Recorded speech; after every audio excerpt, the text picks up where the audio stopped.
Hello guys, आज हम class 9 standard के फिजिक्स का जो मोशन चैप्टर उसका सेकंड पार्ट कवर करेंगे और उस पार्ट में आए हुए इम्पॉर्टेंट टॉपिक को भी अच्छे से समझेंगे। तो चलिए सीधा सेकंड पार्ट पे चलते हैं। जैसा कि आपको स्क्रीन पे दिख रहा होगा, लिखा है यूनिफॉर्म मोशन और constant and non uniform motion और वेरिएबल। इसको हम एग्जांपल से समझते हैं। जैसे कह रहा है car moves 10 metres every 1 second so it is called uniform motion. तो क्वेश्चन अब ये बनता है कि हम कैसे समझेंगे कि जो एग्जाम्पल है यूनिफॉर्म मोशन का ही है। तो जैसा कि आपको स्क्रीन पे दिख रहा होगा, मैंने लिखा है 10 metre is equal to 1 second, 20 metre 2 second, 30 metre 3 second, 40 metre 4 second. तो ये कार के द्वारा चली गई डिस्टेंस है और ये लगा हुआ उसका टाइम कि उसने 1 सेकंड में 10 मीटर की दूरी तय की है, सेकंड सेकंड में 20 मीटर की, थर्ड सेकंड में 30 मीटर की, एंड फोर्थ सेकंड में 40 मीटर की। तो अब ये बात आती है कि हम समझेंगे इसको कैसे कि यूनिफॉर्म मोशन है। तो आप देखिए, जो उसने 10 मीटर की दूरी तय की है 1 सेकंड में, उसकी पहली बार की ये डिस्टेंस है और ये उसका टाइम है। अब हम जब इन सभी का रेशियो निकालेंगे तो आप देखिए यहाँ पर मैंने रेशियो निकालना है। जब आप काटेंगे उसको तो 10/1 का रेशियो आएगा। नीचे मैं आपको दिखा दे रहा हूँ। यहाँ पर देखिए 20 को जब आप 2 से डिवाइड करोगे तो 10/1 आएगा, 10:1 हो जाएगा। भाई आप 3 को 30 से डिवाइड करोगे तो 10/1 आ जाएगा। 4 को 40 से करोगे तो 10/1 का रेशियो आएगा। और ये चारों रेशियो जो है वो सेम है, इसीलिए यूनिफॉर्म मोशन का एग्जाम्पल होगा। अब नेक्स्ट कह रहा है falling of a apple from a tree, an athlete running of a race, vehicle starting from rest. तो ये तीनों जो एग्जाम्पल है नॉन यूनिफॉर्म मोशन के ही हैं। जैसे falling of Apple from a tree, तो जब ट्री से कोई एप्पल गिरता है या कोई भी फ्रूट गिरता है, एनीथिंग कोई भी चीज़ जो गिरती है किसी ट्री से, तो वो नॉन यूनिफॉर्म मोशन का एग्जाम्पल होगा। An athlete running of a race, athlete की जो मतलब जो रनिंग स्पीड होती है रेस में वो भी चेंज हो सकती है, घट बढ़ सकती है, तो इसलिए ये भी नॉन यूनिफॉर्म मोशन का एग्जाम्पल है। व्हीकल स्टार्टिंग फ्रॉम रेस्ट, ये भी नॉन यूनिफॉर्म मोशन का ही एग्जाम्पल है। चलिए अब इंस्टेंटेनियस स्पीड समझते हैं। The speed of an object any particular instant of a time और at particular point of its path is called the instantaneous speed of the object. It is measured by speedometer in automobile. तो automobile में हम इसको speedometer से इसको measure कर सकते हैं। कई बार ये क्वेश्चन पूछा जाता है, इसको मैंने इसलिए हाईलाइट करके लिखा है। तो आप लिख सकते हैं कि ऑटोमोबाइल में इसको हम कैसे मीज़र करते हैं, किस डिवाइस से, तो स्पीडोमीटर। चलिए अब समझते हैं कि वेलोसिटी किसे कहते हैं। तो velocity is a rate of change of displacement. Velocity is equal to displacement upon time. इसकी जो SI यूनिट होती है वेलोसिटी को मीटर पर सेकंड होती है, same as well as speed की भी यही होती है। बट अंतर इतना है कि जो स्पीड है वो स्केलर क्वांटिटी है, जो वेलोसिटी वो वेक्टर क्वांटिटी है। आपको स्क्रीन पर दिख रहा होगा। तो जो rate of change of displacement होता है उसी को हम वेलोसिटी कहते हैं। अब बात करते हैं difference between scalar and vector quantity. तो मैं आपको बता दूं कि जो स्केलर क्वांटिटी होती है उसमें लिखा है it is the rate of change of position of an object. लेकिन वेक्टर क्वांटिटी में क्या होता है, ये rate of change of position of an object in specific direction. ये rate of change of position of an object तो है scalar quantity, लेकिन इसमें कोई डायरेक्शन नहीं है। लेकिन वेक्टर क्वांटिटी में एक स्पेसिफिक डायरेक्शन रहता है, यही अंतर है इस दोनों का। अब बात करते हैं एवरेज वेलोसिटी की। तो यहाँ पर आपको दिख रहा होगा the arithmetic mean of the initial velocity and final velocity of a body is known as average velocity. तो जो अर्थमेटिक मीन होता है initial velocity and final velocity का, उसी को एवरेज वेलोसिटी कहते हैं। तो u प्लस वी अपॉन 2 हो जाएगा, क्योंकि इनिशियल वेलोसिटी को हम u से डिनोट करते हैं और फाइनल वेलोसिटी को v से करते हैं, और अर्थमेटिक मीन निकालने के लिए हम इसको 2 से डिवाइड कर देंगे। और समझते हैं इंस्टेंटेनियस वेलोसिटी किसे कहते हैं।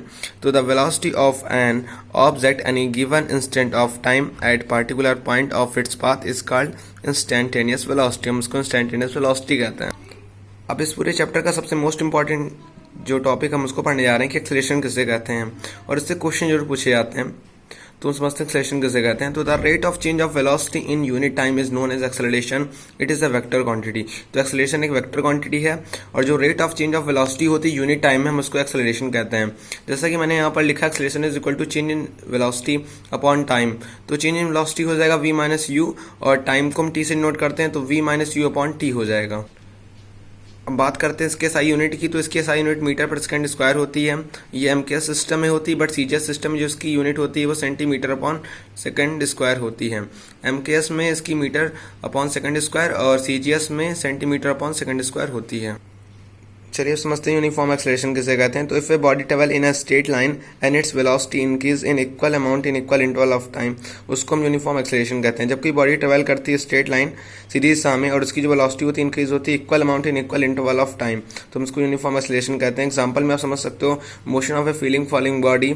सेकंड एग्जाम्पल है motion of a body under the gravitational pull of the अब बात करते हैं नॉन यूनिफॉर्म एक्सेलरेशन की। तो यहाँ पर लिखा है, तो जो नॉन यूनिफॉर्म एक्सेलरेशन होता है इसकी जो वेलोसिटी होती है वो इंक्रीज तो करती है लेकिन unequal amount in equal interval of time में करती है। Then its motion is known as non uniform accelerated motion. तो उसको हम नॉन यूनिफॉर्म एक्सेलरेटेड मोशन भी कहते हैं। एग्जाम्पल देखिए, इसका एग्जाम्पल समझते हैं। जैसे कह रहा है car moving in a crowded street and motion of train leaving और entering the platform an example of non uniform acceleration. तो ये दोनों ही example non uniform acceleration motion के हैं। चलिए पहले एग्जाम्पल को एनालाइज करते हैं कि कैसे पता चलेगा नॉन यूनिफॉर्म एक्सेलरेशन मोशन का एग्जाम्पल है। जैसे कह रहा है कार जो है मूव करती है क्राउडेड स्ट्रीट में। तो भाई जाहिर सी बात, आपको पता है कि भीड़ भाड़ इलाकों में जब आप कार चलाओगे तो कभी स्पीड तेज हो जाती है कार की, कभी धीमी हो जाती है। जब खाली रोड मिलती है तो स्पीड तेज कर लेते हैं, और जैसे क्या नाम है क्राउडेड एरिया हमारे सामने आता है हम स्पीड धीरे कर लेते हैं। तो कभी गाड़ी की स्पीड 10 मीटर होती है, कभी 20 मीटर पर सेकंड होती है। तो ऐसे स्पीड जो होती है उसकी चेंज हुआ करती है। तो इसीलिए ये एक नॉन यूनिफॉर्म एक्सेलरेशन मोशन का एग्जांपल है, क्योंकि इसमें जो अनइक्वल अमाउंट है लेकिन इक्वल इंटरवल ऑफ टाइम है। सो इसलिए नॉन यूनिफॉर्म एक्सेलरेशन मोशन का एग्जांपल है। और जो ट्रेन का एग्जांपल है, जो ट्रेन लीव करती है किसी प्लेटफॉर्म से तो उसकी भी स्पीड देखिए अचानक से तेज हो जाती है और धीमे हो जाती है, तो कांस्टेंट स्पीड नहीं रहती उसकी। तो ये भी नॉन यूनिफॉर्म एक्सेलरेशन मोशन का एग्जाम्पल होगा। अब समझते हैं टाइप ऑफ एक्सेलरेशन। तो कह रहा है positive acceleration, if the velocity of an object increase in same direction then object has a positive acceleration. तो जो वेलोसिटी होती है ऑब्जेक्ट की, जब वो इंक्रीज करती है सेम डायरेक्शन में तो हम ऑब्जेक्ट को पॉजिटिव एक्सेलरेशन कहते हैं। अब बात करते हैं नेगेटिव एक्सेलरेशन की, तो जिसको हम रिटार्डेशन भी कहते हैं। कई बार ये क्वेश्चन पूछा जाता है कि what is the second name of negative acceleration. तो याद रखिए रिटार्डेशन इसका नाम होता है। If the velocity of a body decreases in same direction, the body has a negative acceleration या फिर retardation भी कह सकते हैं। तो जैसे पॉजिटिव एक्सेलरेशन को समझते हैं, कह रहा है जो वेलोसिटी होती है किसी ऑब्जेक्ट की वो इंक्रीज करती है सेम डायरेक्शन में तो हम ऑब्जेक्ट को पॉजिटिव एक्सेलरेशन कहते हैं।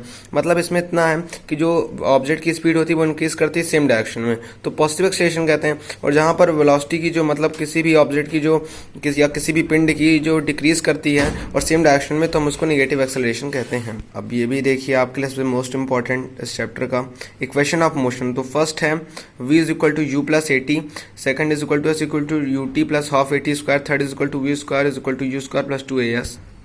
देखिए मैं आप सभी को डेरिवेशन नहीं बता रहा हूँ क्योंकि डेरिवेशन बहुत ज़्यादा इंपॉर्टेंट नहीं है। आपको सिर्फ इक्वेशन याद करना है और आपको बता दो इक्वेशन तीनों ही बहुत इजी हैं। आपको सिर्फ इतना याद रखना है कि first equation v is equal to u plus a t, second is equal to s equal to u t plus half a t square, third is equal to v square is equal to u square plus 2as।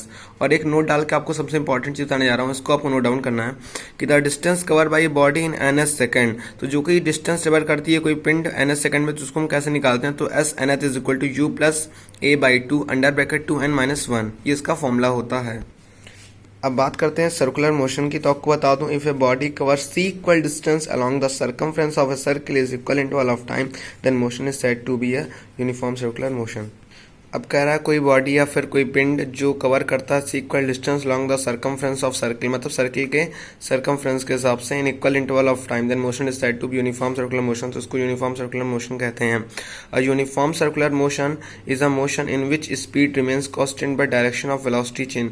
तो uniform circular motion में एक सबसे खास बात होती है, क्या होती है वो, कि जो मोशन होता है और स्पीड मतलब जो उसकी स्पीड होती है वो कांस्टेंट रहती है, बट जो डायरेक्शन होता है वेलोसिटी का वो चेंज हुआ करता है।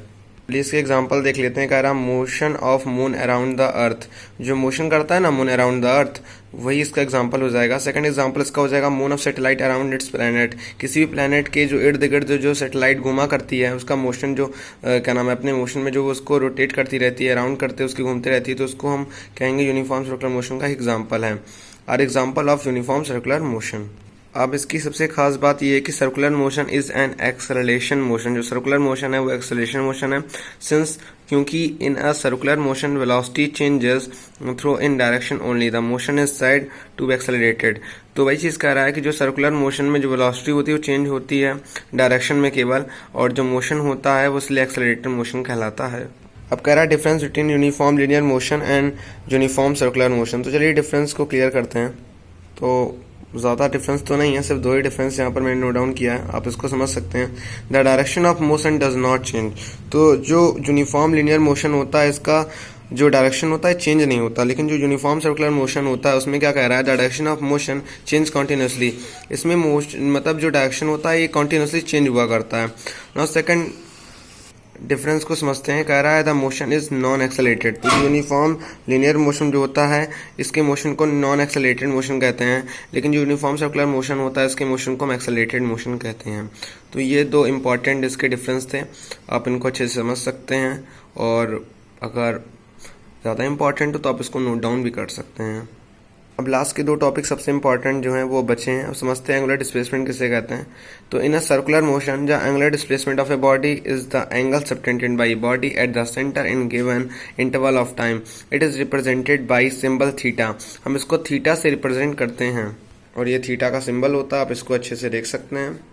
कह रहा है कि सर्कुलर मोशन में जो एंगुलर डिस्प्लेसमेंट होता है किसी बॉडी का, किसी पिंड का, वो angle subtended by the body होता है एट द सेंटर, उसके सेंटर से, उसके केंद्र से, in a given interval of time, दिए हुए इंटरवल ऑफ टाइम से। So it is represented by symbol theta. हम इसको थीटा से रिप्रेजेंट कर सकते हैं। अब यूनिट समझते हैं इसकी। तो unit of angular displacement is radian A supplementary quantity. इसको हम सप्लीमेंट्री क्वांटिटी भी कहते हैं और उसका जो यूनिट होती है वो रेडियन होती है। अब बात करते हैं एवरेज वेलोसिटी की। तो the angular displacement per unit time is called angular velocity. तो जो एंगुलर डिस्प्लेसमेंट होता है पर यूनिट टाइम उसको हम एंगुलर वेलोसिटी कहते हैं, और ये प्रेजेंटेड की जाती है ओमेगा से, जिसको हम सिंबल मैंने लिखा है जस्ट लाइक एज आई की तरीके होता है, आप देख सकते हैं स्क्रीन पे।